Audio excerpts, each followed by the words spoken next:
Esse assunto é um assunto de música. Cantamos hoje uma canção com o título A Boa Parte. Minha esposa chegou de Fortaleza agora segunda-feira. Estava num grande congresso para talvez 1.200 a 1.500 mulheres em Fortaleza. O tema era A Boa Parte. Então, o que eu vou falar hoje, eu não criei um tema, está sendo muito corriqueiro em canções e tudo. Então, a gente vai pregar sobre isso hoje em nome de Jesus. Eu quero que você abra a sua Bíblia. Então, veja comigo no telão, Lucas 10. Vamos estar lendo o versículos 38 a 42, ok? Lucas 10, 38 a 42. O texto vai dizer: quando eles seguiam viagem, Jesus entrou numa aldeia e certa mulher chamada Marta hospedou na sua casa. Marta tinha uma irmã chamada Maria que se assentava aos pés de Jesus, ouvindo o seu ensino. Marta agitava-se de um lado para o outro, ocupada em muito serviço. Então, aproximou-se de Jesus e disse: o Senhor não se importa com o fato de minha irmã ter me deixado que eu fique sozinha para servir? Diga-lhe que me ajude. Mas o Senhor respondeu: Marta, Marta, você anda inquieta e se preocupa com muitas coisas, mas apenas uma é necessária. Maria escolheu a boa parte e esta não lhe será tirada. Feche seus olhos agora. Nós oramos, Espírito Santo, que a tua palavra possa ser revelada aos nossos corações nessa noite. Tanto quem está nesse auditório, quanto quem me acompanha agora pelo YouTube.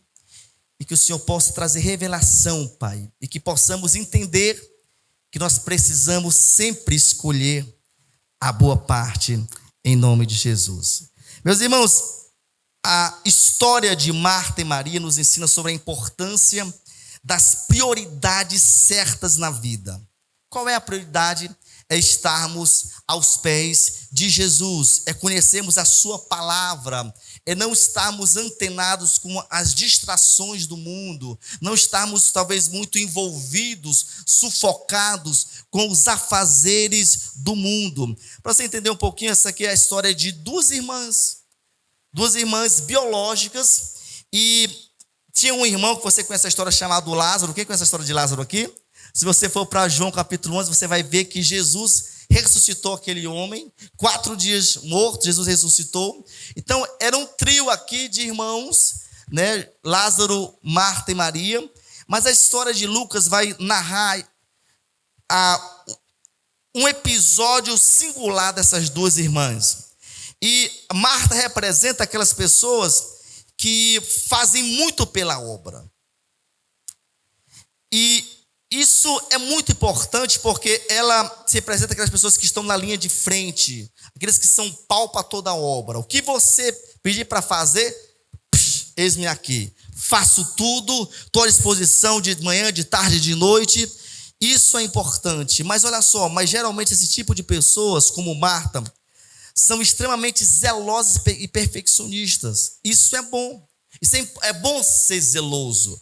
A Bíblia diz que o nosso Deus é um Deus zeloso. O perfeccionismo, em certo grau, é importante para poder garantir o quê? A qualidade do serviço. Sim ou não, gente? Então, isso é importante. Mas então, Marta representa essa pessoa que é muito zelosa, muito esforçada para poder entregar aquilo que ela tem de melhor, e isso não é um problema, isso é uma virtude.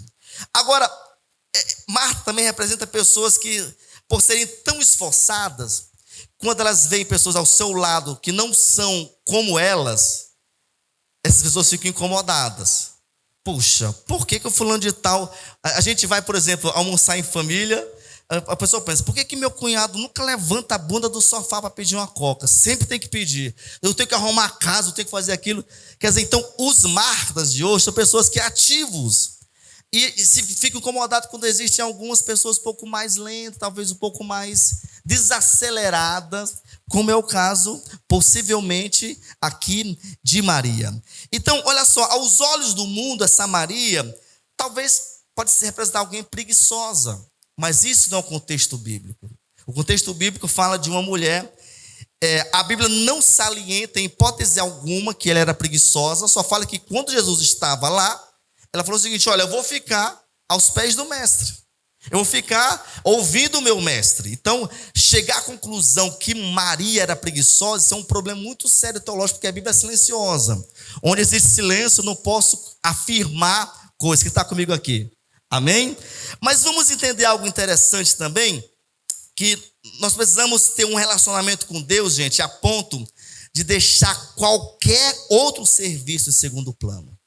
Isso que é o intento dessa frase, a boa parte.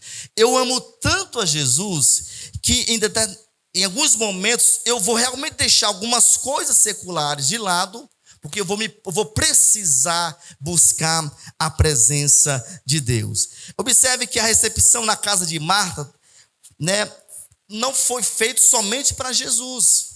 Você lembra que quando Jesus passava, tinha muita gente com ele, sim ou não? Pelo menos tinham 12. E às vezes tinham mais mulheres. Então chegou-se uma comitiva de pessoas. O versículo 38 fala que esta mulher chamada Marta, ela recebeu Jesus. Ela não terceirizou. Ela assumiu a responsabilidade. Ela recebeu Jesus. Isso aqui é algo muito, muito forte. Mas entenda, como eram muitas pessoas, a demanda era grande. Sim ou não, gente? Colocar comida à mesa para aqueles homens, eu acho que os homens comiam bem. Porque diz que crente não bebe, né? Mas crente come com a beleza. Os homens deviam comer bem, então ela tinha que garantir o quê? Qualidade, quantidade, organização, limpeza, horário. Então ela realmente tem qualidades tão importantes. Mas olha só, eu quero contar uma historinha para você, que muitas vezes a gente tem uma tendência vamos trazer para o nosso contexto secular, eu não vou buscar Deus porque eu não tenho tempo. A minha vida é muito corrida, então eu tenho que levantar cedo demais, durmo tarde, e a minha vida é uma agitação. Então, se eu parar de fazer aquilo, eu não vou dar conta da minha agenda. Alguém já pensou assim? Não levanta a mão não, tá? É interessante que Martinho Lutero disse que ele orava 3 horas por dia. E quando ele tinha uma agenda muito forte, ele orava 4 horas por dia. Inversamente proporcional a nós. Nós, quando temos a agenda cheia, o que eu faço? Deus, o Senhor entende, né, Deus? Hoje não dá de ler a Bíblia. Não, hoje eu não vou poder ir à igreja. Não, hoje não dá, porque só hoje. Nós tentamos negociar com Deus. E aqui é algo interessante, eu quero contar uma historinha para você. Diz que tinha um fato verídico em determinado país, que tinha uma competição de quem derrubava mais árvores numa aldeia. Então era como se fosse uma festa cultural.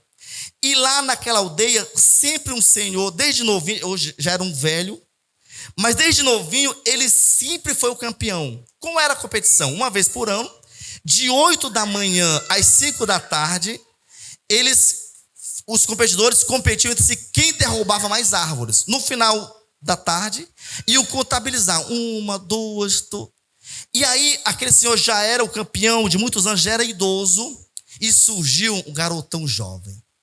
Falou o seguinte: eu quero desafiar o mestre. E falou: mestre, eu quero competir com você, porque eu quero tirar o cinturão do maior derrubador de árvore da aldeia. E aí, marcou-se o dia, cada um pegou o seu machado. Um do lado, outro do outro, não podia entrar, tinha como fosse uma vareda, uma vereda, né, um tipo de caminho dividindo, e pá, derruba, e o rapaz musculoso não parava. 9 da manhã, 10 da manhã, e de vez em quando ele olhava, o velho estava parado, o velho estava sentado, sabe o que pode comigo?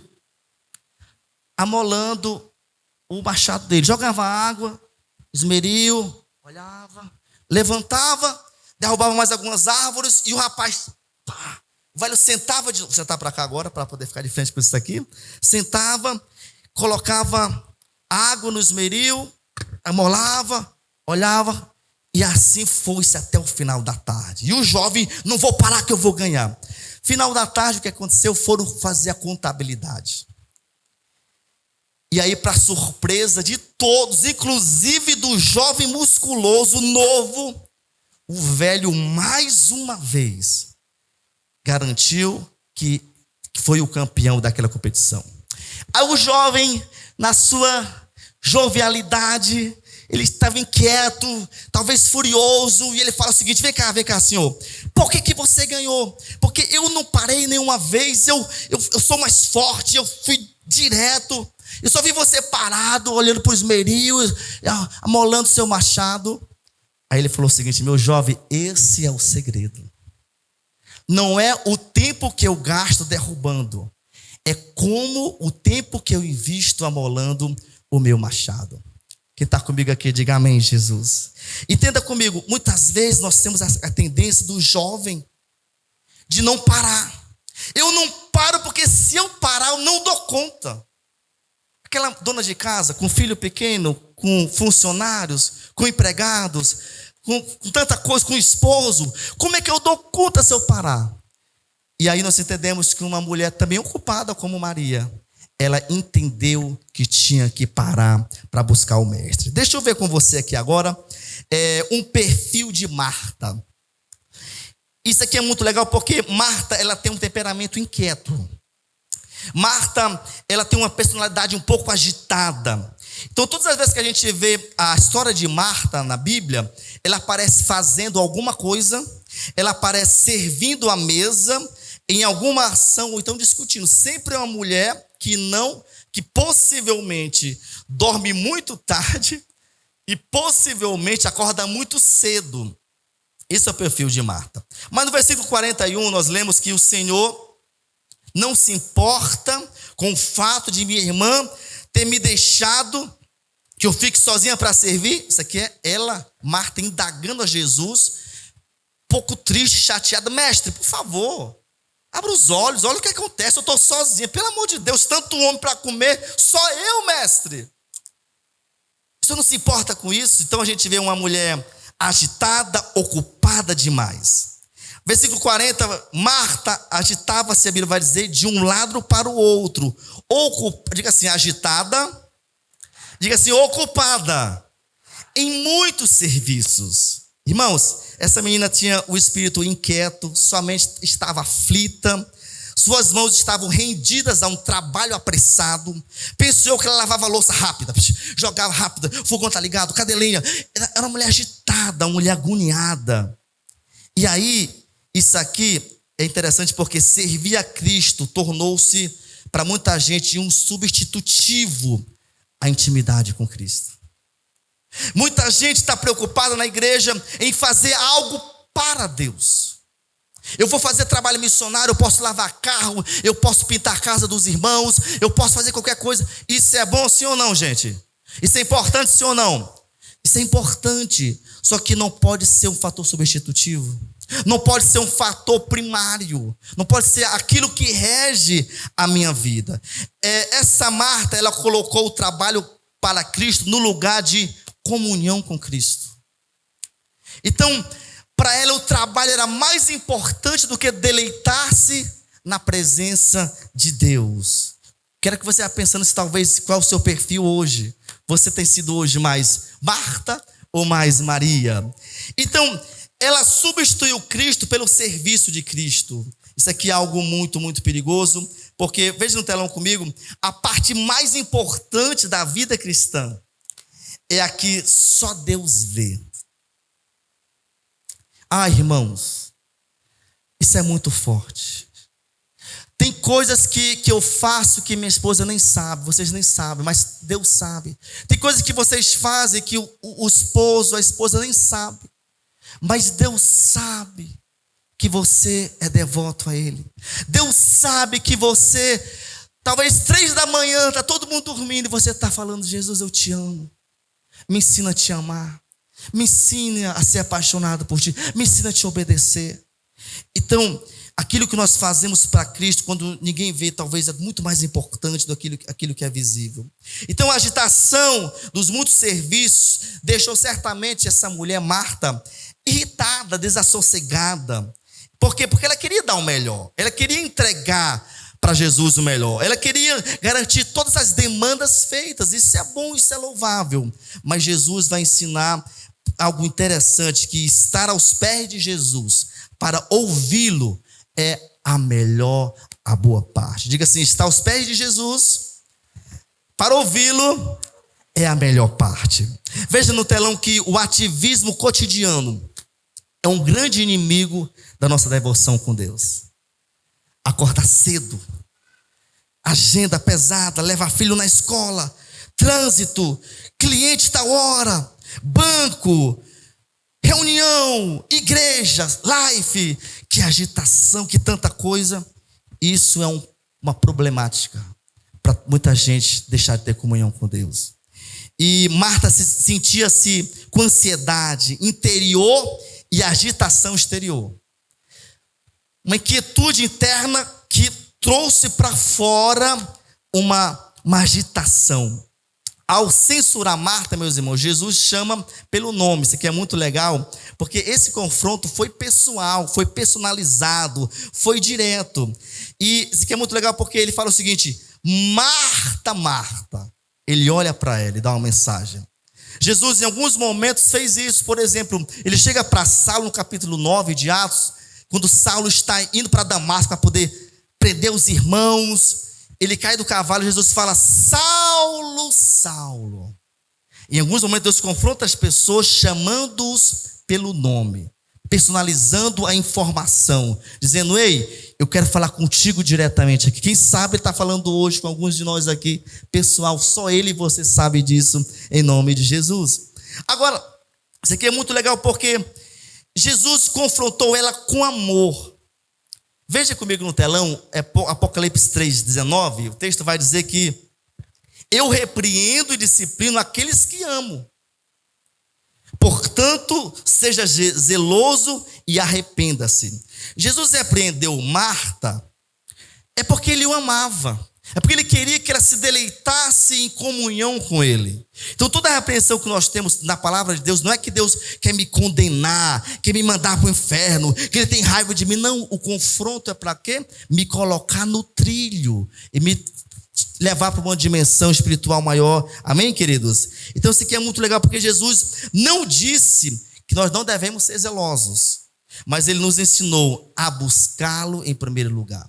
Olha para quem está do teu lado e diga assim: Jesus não disse para não sermos zelosos. Diga assim: ele disse para buscarmos em primeiro lugar.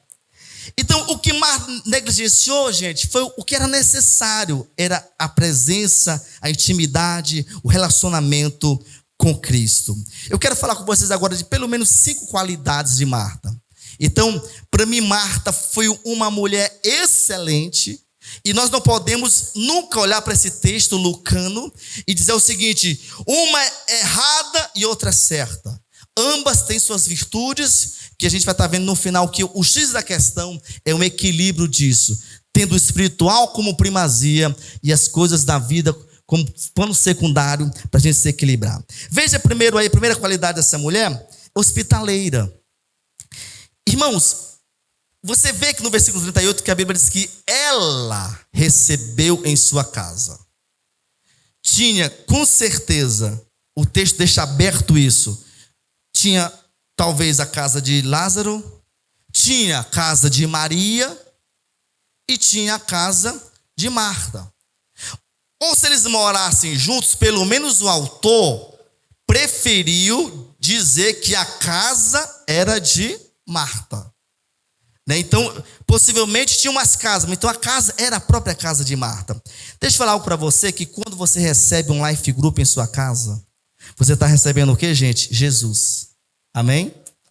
Por isso que lá em casa a gente vai ter life group, né, Andresa? A gente vai querer ter por muito tempo. Porque toda vez que eu recebo alguém, estou recebendo Jesus. Veja no telão, Romanos 12, 13, vai dizer: praticai a hospitalidade. Diga assim: praticai a hospitalidade. Quando a gente vai para Romanos capítulo 16, você vai ver no versículo 1 e 2, que Paulo recomenda aos irmãos de Roma que recebam Febe como se fosse a sua própria vida. Se vocês me amam, irmãos romanos, receba essa mulher como se você estivesse recebendo a mim mesmo. Olha que coisa forte. Paulo também vai dizer no próprio Romanos capítulo 16, versículo 14 e 15, que ele fala que Lídia, quem era Lídia? Uma grande empresária. Lídia era vendedora de púrpura, trabalhava com tecido, ela era do ramo têxtil, talvez da moda. E a Bíblia diz que Paulo ficou constrangido com a hospitalidade de Lídia. Olha que coisa forte.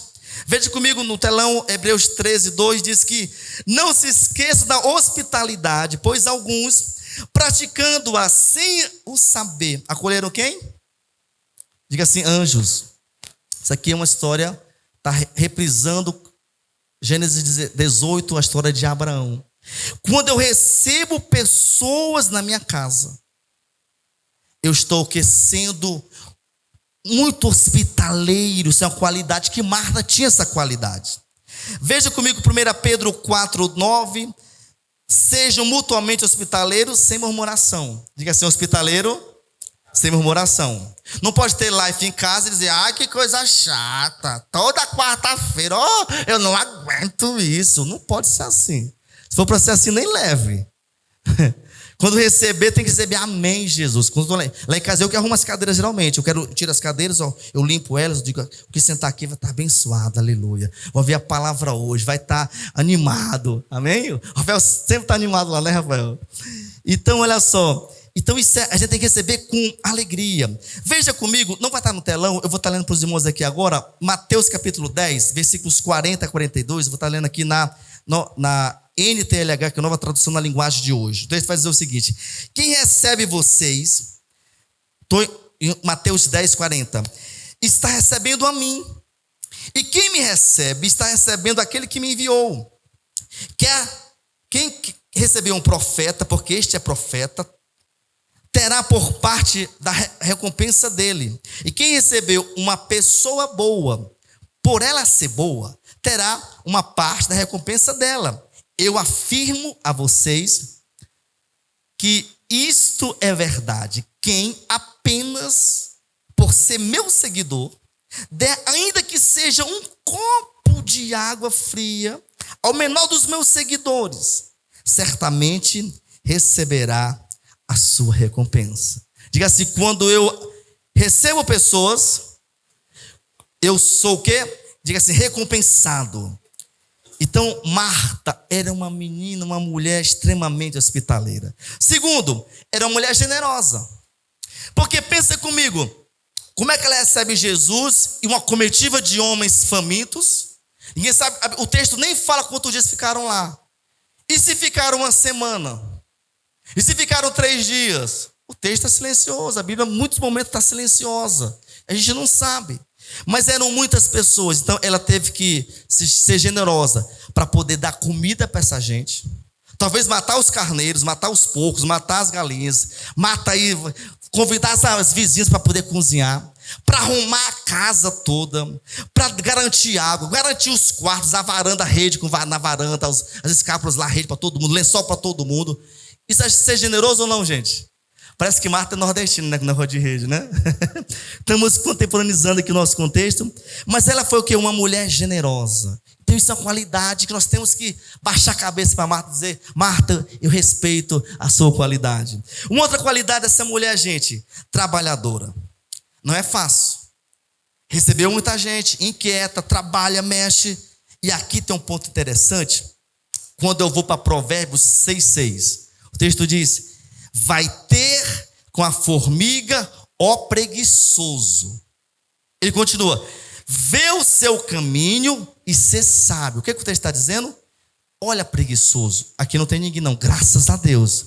É só lá para fora, amém? Que aqui não tem não, é verdade. Então, o que o texto está dizendo? Preguiçoso, senta no chão e veja a formiguinha. Como é que ela faz? Talvez os irmãos da cidade não sabem disso. Mas eu sou do interior, sou lá do meio da mata amazônica. Então, quantas vezes na minha infância eu lembro, a gente estava no meio dos matos, e aquelas formigazinhas grandes, com uma folhinha aqui, uma atrás da outra, entravam lá naquela casinha dela, depois voltava. Gente, aqueles caminhos de formiga gigantescos. O que o texto está dizendo? Olha, ser humano, olha para a formiga e aprenda. Como que essa espécie trabalha? Diga assim, eu sou trabalhador. Aleluia. Uma outra qualidade dessa mulher, Marta, é que essa mulher, eu vejo que ela é muito autorresponsável. Diga assim, autorresponsabilidade. O que é isso? Ela recebeu Jesus. Ela não viu, tipo assim, chegou Jesus, é o seguinte, olha, não dá, tá cheia a casa. Jesus, eu vou te mandar para o meu vizinho aqui. Vou te mandar você para quem? Não, ela, eu recebo ele. Eu preparo a casa. Eu assumo de frente. Eu forneço os mantimentos necessários. Quem está comigo aqui, queridos? Essa mulher era autorresponsável. E por último, eu percebi nessa história que essa mulher tinha um poder de mobilização grande.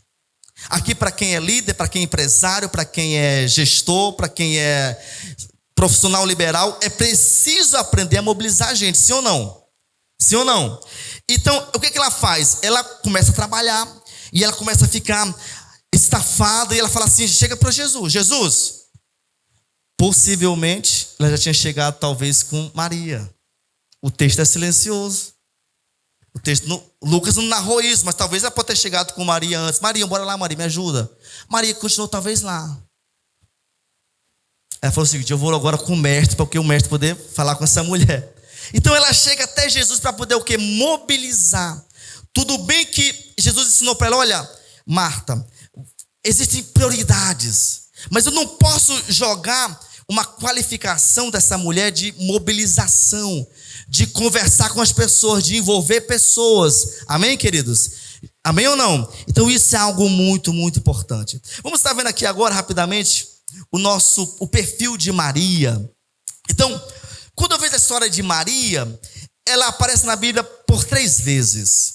A primeira nesse texto que a gente leu aqui agora, que ela está aos pés de Jesus aprendendo. Isso aqui é algo muito legal. Isso demonstra uma pessoa que tem devoção a Deus, que tem respeito, honra por Deus.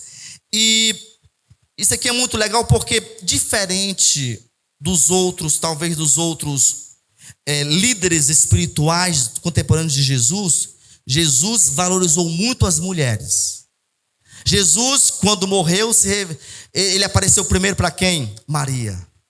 Então, as mulheres faziam parte do ministério de Jesus. Então, Jesus, isso aqui é algo muito interessante, ele sempre valorizou o público feminino como partícipe do seu ministério. Mas a segunda vez que a gente vê a história de Maria é em João capítulo 11, versículo 32, quando ela está agora desesperada. E Lázaro tinha morrido, ela fala assim, mestre, se o senhor estivesse aqui, mestre, ele não teria morrido. Então ela está o quê? Agora aos pés de Jesus chorando. E a terceira vez que aparece é em João capítulo 12, versículo 3, ela aparece para agradecer a Jesus. Então observe que essa mulher sempre que ela se encontra com Jesus, que os textos, os evangelhos vão narrar, ela está em devoção, em entrega, em quebrantamento, em relacionamento, em diálogo com Jesus. Mas veja comigo que no capítulo 10, nós lemos, versículo 39, nós vemos que essa mulher está extremamente o quê? Em estado de humildade. A humildade representa o quê, gente? Representa prontidão, representa resignação, disposição para aprender. E aqui Maria se deleita aos pés de Jesus. Isso aqui é muito legal porque, olha só, o que nós fazemos com Cristo, presta atenção, é muito mais importante do que aquilo que eu faço para Cristo. O que nós fazemos com Cristo é mais importante do que o que eu faço para Cristo. Isso aqui é algo que nós não podemos esquecer. Mas é interessante que o texto vai dizer, Maria, que se assentava aos pés do Senhor, ouvia, diga assim, ouvia o seu ensino. Essa mulher, meus irmãos, ela nutria o seu coração com o pão do céu. Eu sou muito animado porque esse texto aqui, ele é super atemporal. O que é algo atemporal? Que o tempo passa e não perde o seu valor, sua significância. Nós estamos todos aqui nessa noite, amém ou não? Sentados ouvindo, não um homem, ouvindo a palavra de Deus. Então, deixa eu afirmar para você, olha para quem está do seu lado e diga assim, você é uma Maria. Em nome de Jesus. Aplauda bem forte o Senhor por isso. Aleluia. Nós temos muitas Marias aqui nessa noite. Isso é maravilhoso. Mas essa mulher, ela valorizava a presença de Jesus, mais do que o trabalho para Jesus. E aqui é muito legal porque quando eu vou para Mateus 6,33, o que o texto me diz? Buscai, pois, em quem? Em primeiro lugar, o reino de Deus e a sua justiça, diga assim comigo, e todas as coisas vos serão acrescentadas. Esta Maria entendeu que ela precisava numa escolha de prioridade, escolher buscar ao Senhor. Eu gosto muito do que Davi falou no Salmo capítulo 27, versículo 4. Veja no telão comigo, o Salmo diz que uma coisa peço ao Senhor e a buscarei, que eu possa morar na casa do Senhor todos os dias da minha vida, para contemplar a beleza do Senhor e meditar no seu templo. Diga assim, uma coisa eu peço. O que ele pediu? Ele falou, eu peço e eu busco. Observe, não é só Deus me ajude te buscar, eu peço isso, mas eu decido buscar ao Senhor. Existe uma diferença entre só pedir e decidir buscar ao Senhor. Que coisa forte. Meus irmãos, Jesus elogia Maria pela sua sabedoria. No versículo 42 a gente viu isso. Olha só, Jesus afirma para Marta que Maria escolheu a boa parte. Ele afirma, fala, olha, certamente ele não criticou a boa vontade de Marta. Certamente era importante a boa vontade de Marta para aqueles homens serem supridos, tomarem banho, se arrumarem, comer, ter conforto. Era necessário. Mas Jesus falou o seguinte, olha, esta sua irmã escolheu a melhor parte. Diga assim, eu decido escolher a melhor parte. Jesus elogia Marta, elogia Maria, melhor dizendo, por ter feito a melhor escolha. Isso aqui é algo interessante. Deixa eu falar para você, veja no telão comigo, quando nós escolhemos estar aos pés de Jesus, para ouvir os seus ensinamentos, nós fazemos uma escolha que transcende ao tempo e certamente terá reflexos na eternidade. Então, as minhas escolhas hoje de buscar a Deus tem tudo a ver com a minha eternidade. Irmãos, tem tanta gente trabalhando tanto, morrendo de trabalhar, agitado demais, muitos afazeres, que talvez muita dessa gente não está nem aí para Deus, não busca a Deus, mais de mês sem vir na igreja, não tem comunhão com ninguém, nem ora, não tem mais vigor para nada, porque trabalho, família, entretenimento, praia, toma tanto a vida da pessoa. Quero chegar à conclusão da mensagem hoje, dizendo que a diferença entre Marta e Maria é que Marta desejava dar muito ao Senhor Jesus. Ela almejava fazer isso. Então, e Maria desejava obter dele. Uma queria dar coisas físicas e materiais, isso é importante, isso é necessário, mas o mais importante é que uma queria receber dele. Veja no telão que em Marta destaca-se a produtividade. Em Maria, a receptividade. Eu quero que você entenda comigo que nós precisamos equilibrar essa balança. É importante esse equilíbrio, porque nós não podemos negligenciar uma coisa e outra, é importante equilibrar. Mas em algum momento é preciso eu dar primazia ao espiritual. Então, essas duas mulheres tinham qualidades, meus irmãos, imprescindíveis. Precisa a gente valorizar Marta. Eu quero ser um advogado de Marta. Eu defendo Marta. Eu sou agitado como Marta. Então, eu entendo ela. Mas nós temos que entender o seguinte, que a igreja precisa dessas Martas. Olha só, mas nós também precisamos de muitas Marias. Mas olha só, se a gente estiver só buscando a Deus, aqui está o equilíbrio que eu falei. As Marias, só buscando, ou seja, eu só vou para a célula, aleluia. Eu vou para a celebração, aleluia. mas eu não quero fazer nada para Deus. Eu não faço nada, estou com os braços cruzados. Só isso, se eu só buscar a Deus, a pergunta é: quem vai buscar o perdido? A Marta errou em não buscar a Jesus tanto, mas pelo menos estava buscando ajudar pessoas. Então por isso que é importante o equilíbrio. Eu vou buscar o Senhor, sim, mas a igreja precisa também de Martas e Marias. Não é só de adoradores, não é só Marias, pessoas também que colocam a mão na massa. Eu quero falar para vocês que nós temos muitas Martas aqui na igreja. Por exemplo, todo mundo que é voluntário, todo mundo que participa do ministério aqui, o pessoal do louvor, o pessoal da atmosfera, o Reginaldo que lidera na parte aqui dos dízimos e ofertas, entregando Santa Ceia, recebendo vocês lá, o Kids com a Elisa, que faz um trabalho de excelência, a mídia com a Alex, tantas voluntárias aqui. Isso são o quê? São Martas, ok? Trabalham, sim ou não? Trabalham. Mas nós oramos que essas Martas se multipliquem, mas também que as Marias se multipliquem mais e mais, em nome de Jesus. Quero terminar contando a história para você.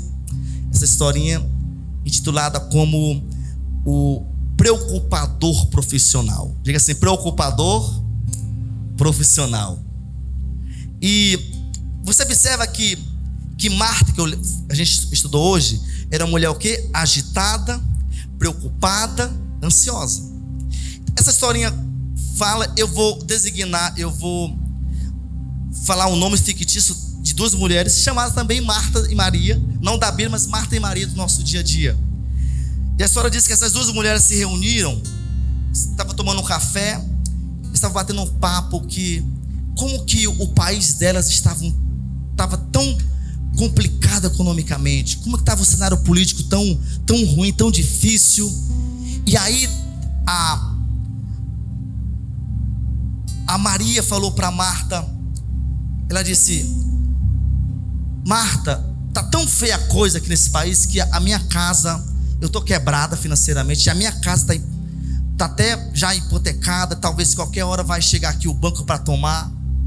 Aí diz que Marta falou para Maria: e você não está preocupada com isso não?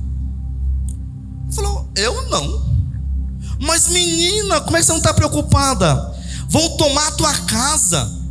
Falou: olha, deixa eu falar para você. A Maria falou para Marta: deixa eu falar para você, eu contratei um preocupador profissional. Contratei. Quanto é que foi? 150 mil ao ano. O quê? 150 mil por ano? Tu vai pagar como, mulher? Falou: eu nem sei e nem quero saber. Eu contratei ele e ele que paga. O que a gente aprende com isso? Que nós temos que ter esse perfil de, talvez nós formos menos ansiosos, menos preocupados com a vida, menos criteriosos com o amanhã, nós podemos ter hoje mais liberdade para dizer: Jesus, eu vou continuar te buscando em primeiro lugar. Quem está comigo, diga amém, Jesus. Fique em pé agora para a gente poder orar. E eu quero, o último slide de hoje, veja comigo no telão. Eu afirmo, o último slide, eu afirmo categoricamente que nós precisamos de Marias e Martas. O texto lucano vai falar sobre Marta e Maria. Eu coloquei o inverso aqui. Eu não rejeitei Marta, ela é importante na igreja, mas eu falei que nós precisamos de Marias, de apaixonados por Cristo, pessoas devotas ao Senhor, que busquem Ele em primeiro lugar, que reconheçam a importância de buscá-lo. Mas também precisamos de Maria, de Martas, que colocam a mão na massa e trabalham para Jesus. Diga assim: eu sou, em primeiro lugar, Maria. Em segundo lugar, eu sou Marta. Vamos orar ao Senhor agora. Obrigado, Jesus, pela Tua palavra nessa noite. Nós oramos, Pai, que possamos priorizar aquilo que o Senhor nos ensinou nessa noite, Pai. É um texto conhecido por muitos de nós, onde nós entendemos que o Senhor nos ensinou que o mais importante, Jesus, é te buscar em primeiro lugar. Ajuda essa igreja a entender, Pai, que a espiritualidade deve reger a primazia, deve orquestrar os meus sentimentos, em detrimento, Pai, muitas vezes do secularismo. Em nome de Jesus. Quero que você ore agora. Nós sempre temos aqui no culto esse momento de oração no final. Talvez Deus está falando com você nessa noite. Você fala, talvez Deus, puxa, eu estou sendo muito mais Marta do que Maria. Peça para Ele nessa noite, para que Ele possa te levar para essa dimensão de Maria, de devoção a Ele, em nome de Jesus. Fale com Ele agora.